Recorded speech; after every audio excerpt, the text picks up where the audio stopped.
Looking for a fast-charging, ultra-responsive stylus for your iPad?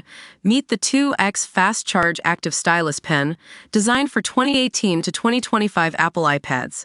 Take your creativity and productivity to the next level. Click the link in the video description to shop now on Amazon.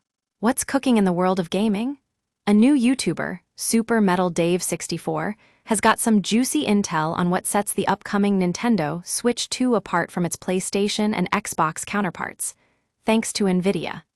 Now, before we dive into the details, it's worth noting that this is all speculation at this point, and we're still waiting for official confirmation. First off, Super Metal Dave 64 took a closer look at the SoC components of the Switch 2, and what he found was pretty interesting.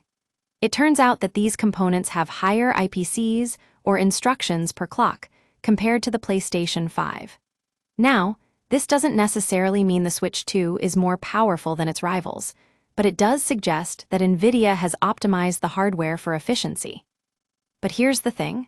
IPCs are a measure of how well a CPU performs, and they can be tricky to understand. Think back to when you upgraded your computer. Maybe you replaced older parts with newer ones, but found the system was actually slower. That's because IPCs matter, not just clock speed.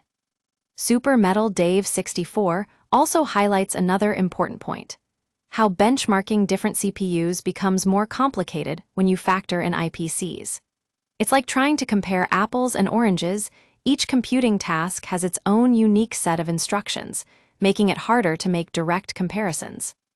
Now, we know the Switch 2 is already getting ports of PlayStation 5 and Xbox Series X games, but what does this say about Nvidia's strategy? Are they confident that the Switch 2 can keep up with the next-gen consoles when they launch in 5 years' time? These are questions that only time will answer. As we wait for official confirmation on the Switch 2, it's worth noting that Super Metal Dave 64's insights offer some interesting food for thought. If we do see the Switch 2 pulling ahead in certain areas, thanks to Nvidia's expertise, could this be a sign of things to come? We'll just have to keep an eye on developments and see how this story plays out. That's all for now from Xbox Central. Stay tuned for more updates and insights into the world of gaming.